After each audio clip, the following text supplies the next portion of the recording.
having, what they're requesting is a 12-foot high chain link fence around the entire footprint of their growing operation with windscreen on it for shading protection, wind protection, things of that nature. So that is how they're going to protect their assets, their crops, basically, with security cameras on corners. I'm not speaking in favor of, and I'm not speaking against. I'm just trying to speak for what I know about the facility. To the best of my knowledge, and I don't know the actual section of the code, but I'll find it within the next day when I get to it. The maximum height you could have for a security fence is 6 feet. So they're not going to have their 12-foot high fence that they want to have, and it has a polypropylene membrane around it, which has a flame issue. So those are some of my concerns. But it's an attractive nuisance. Bottom line, you know. Yep. Okay. How big is the facility again? What's It's that? gonna be, It's changed. 13? Yeah, 13 acres. about 13 acres of the 62 acres is what they're going to be using for their farming operation. And they're going to use the existing winery building for various other processes. Yeah. Okay, let's move on. I'm Certainly. I'm just here to introduce myself. Can I get you to go open sign? Yes. And I'd appreciate it, thank you. Sorry about that. Not the blue you one. guys have Not the blue one, but the other one. the other one right over Yeah, there. thank you. So I just want to introduce myself to the community. My name is Pastor Michael Durant. I just moved over here from the valley. I took over the church Fuente de Agua Viva. We're now a bilingual church as of 2 weeks ago. I came in here to introduce myself, but I feel compelled to say something on these matters. I'm sorry, I'm the new guy. Probably don't want to hear my opinion, but I come from the valley. And in the valley, we had this. We've seen it come in like a flood when it was first legalized, and what it's done to neighborhoods, to family homes, just affecting the community as far as you could have your kids playing outside and see plants overgrown on the opposite side, and they say you have to move them. You can have 99 plants in the city of Fresno. And so just seeing neighbors complain about it, there was a letter written to Rome a long time ago. It said, just because things are legal doesn't mean they're edifying. Just because something is legal out there doesn't mean it's good for me, good for the community, good for the kids, good for the schools, good for people in general. On this matter, I just think that you're going to open a can of worms. I know that you probably have more say in this room than anybody, but you should really think of what you would be doing to a community by allowing something like this to happen. And I understand legal rights and laws. I'm all for laws, but the people just do not seem happy in this room about this matter. And like I said, I'm the new guy. I only plan to come over here and say hi.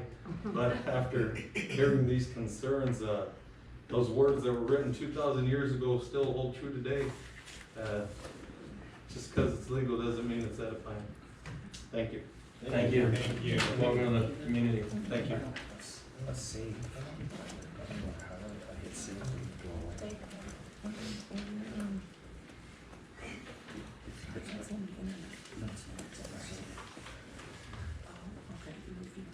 How are you? Hanging in there. I had a stroke a little over a year ago, so I'm walking again. I'm Cindy Krause. I've lived here since 1991. And I've been coming into your office for the last couple of years because I have a problem. My house backs up to the well. And there's a tree growing on your property that is ripping my fence apart. It's taking my shade over my hot tub. And it's right over, I guess it's a generator that you have on the Park inside?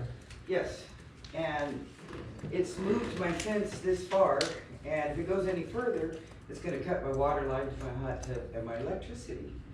And I just have been asking you for years to somebody look into it and remove it. It's on your property. Thank you for bringing it to our attention. If you come in and Well- talk to me on the Well, direct utilities. well, no, I mean, I've come in the office, she can tell you, I've come into the office several times. This last year has not been good for me. I really had to focus on myself and my health, so no one's really seen me too much this last year, but Well, I'll come visit you if you wanna make Well, a you can time, just- I'll come down. if you just go right in Yeah, your just go in. property, it's there, you open the gate, here's the building, it's right there, it's the only tree. And well, I can show you pictures, It's not an oak, is it? no, it's one of those No. nasty Just ridge put a ones. couple foot Yeah. going in there. You know, It's just but the been like problem that is, since- it's already worn off and broken my, John McClure, his wife watches my house when we go camping, and he had to trim branches because it broke the lid of my cover.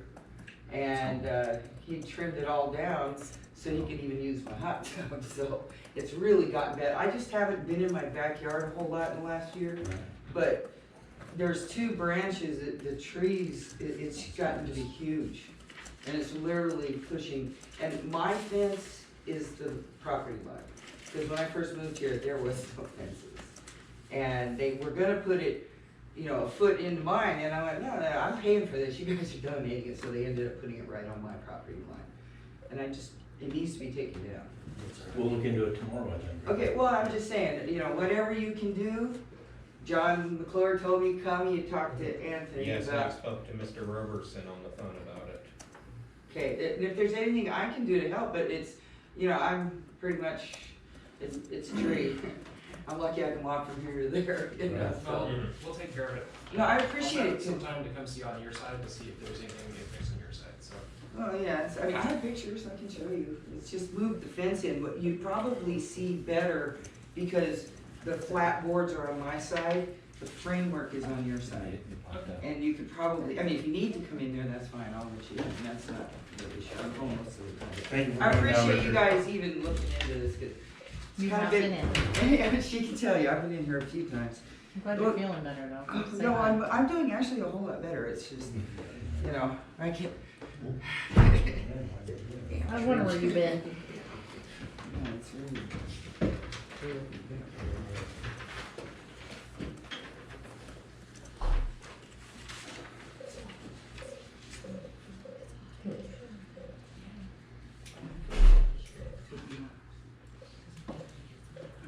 Is there any other public comment? Okay, moving on. Staff and committee reports, non-district reports, county sheriff, board of supervisors, planning, public works, advisory council. Advisory council, Just gave you the report. that's it, okay. Camp Roberts.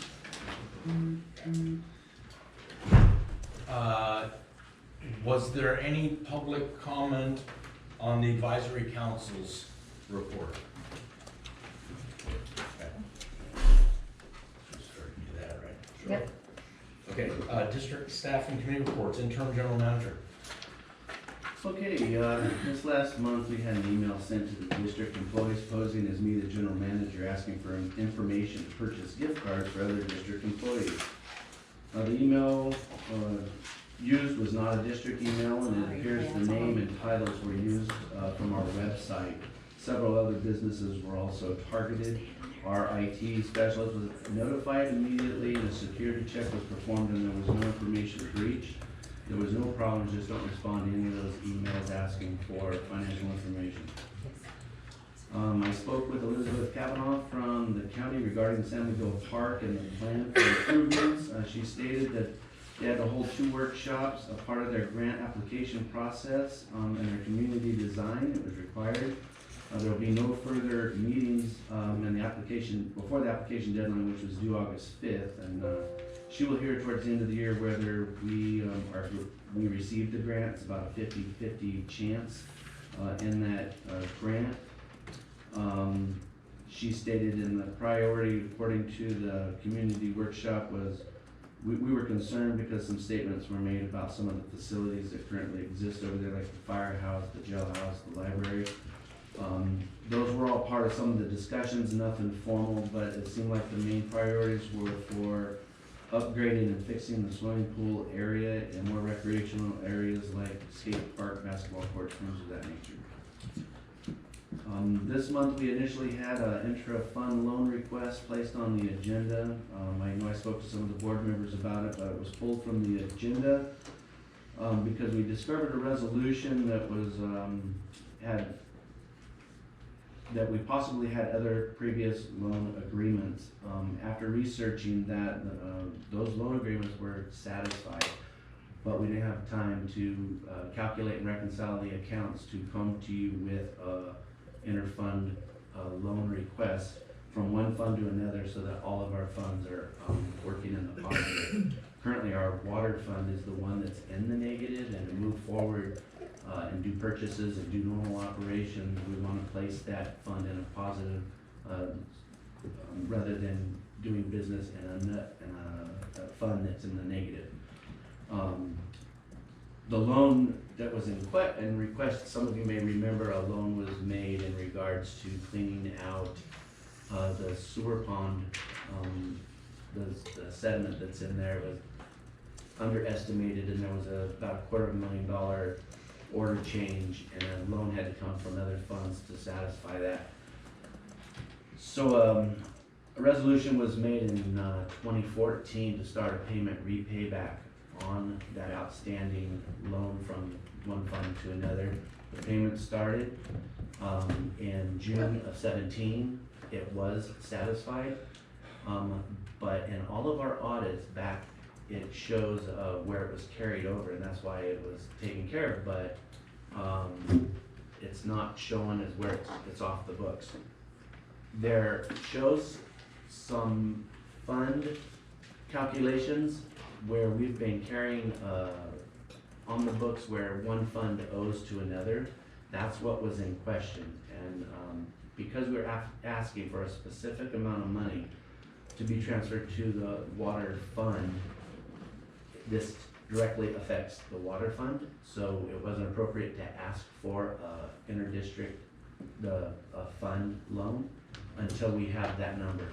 I've spoke with Paula and Darcia, and we've got it narrowed down now. A couple items need to be checked, but we were carrying on the books an O2 and an O from that was never paid. It was not in a resolution. It simply was on the books that, you know, Fund A owned Fund B, or Fund B owed Fund A, and it never resolved. It just got carried on. We spoke to our auditor, they recognized it, and it was documented in there, but nothing was ever resolved. There was no resolutions. And so in balancing the books and reconciling the accounts, we were able to track it back, and we'll have the exact numbers for you. I hope in August is the target. I've been assured that now that we've identified this, that the goal today was to bring the fund accounts to you with the correct balances so that everything is operating in a positive and everything has been reconciled to where we're actuals. And one thing we had to do is balance the lighting fund. So in August, we'll be bringing this back to you with the corrections, and we'll know then if we need to make a request or not. Okay. We're gonna also discuss the status of the Machado wastewater treatment facility expansion. We're also gonna be asking for, and reviewing a rate increase for our hydrant meter usage. That's on this agenda. Yep, we're also gonna be discussing a review information about, assuming the landscaping, and we've discussed the cannabis. We've also, redone our automatic aid agreement with county fire. There's no changes, no financial obligations with the county. We've just acknowledged and signed the agreement, and the only thing that changed is when we have fires or vehicle accidents, the assistance we will get will increase with equipment coming from the county. No changes on our part, and that's all I have. I have some questions. Yep. The resolution for the payback of the loan was a 4 fiscal year, agreement, Yes. and you're telling me that all 4, So what happened was, there was a loan, and the, I know all the backstory. Okay. My question okay, is, did we somehow make payments in the future that are owed from this fiscal year? Because this fiscal year is included in that resolution. So where's the record of that payment being made when nobody in the Where's office that? even knew it existed? There's that staff report. in June of 17, from the audits and after reviewing, this resolution was written in 14, 15, prior to. Can we see the payment agreement? Yes. Because I believe it carried into this year. Well, then we found a It resolution did, or a staff and, report. but it was satisfied in June of 17. There was a transfer made For to a given fiscal year? The whole thing. in 2017, it shows where a transfer was made to satisfy that loan instead of extending the loan a full 5 years. Paid in full. Yes. And- One lump sum.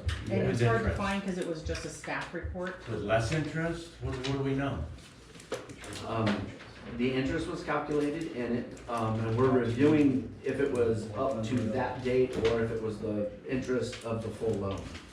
I personally believe it was up to that date, and Darcia, that's what we're reviewing right now. The, Information. the payoff was a staff report. It was not a resolution. And thank goodness it was documented. What was the staff report? The staff report reflected the payoff of that, satisfying that I loan. think she might have that Oh, right, for you. but since there was a resolution, wouldn't it be prudent that we follow the resolution? Because that's the purpose Well, of that the should have been resolution. done in June of 2017. Okay, so it includes a payment from 2018, 2019. Yes, but then Is this the same one that we had the other day that shows zero balance? Zero balance here? This is different, isn't it? No, That's the same one? this is all the stuff that we were working on. Oh, I see, okay, so after these payments are made, it becomes a zero balance. Yes. Okay. but they don't need to be made. I'm sorry? Am I correct? There was a staff report I did found not. because there was No, I didn't refer to a that. note that Darcia found, so I went looking for the staff report.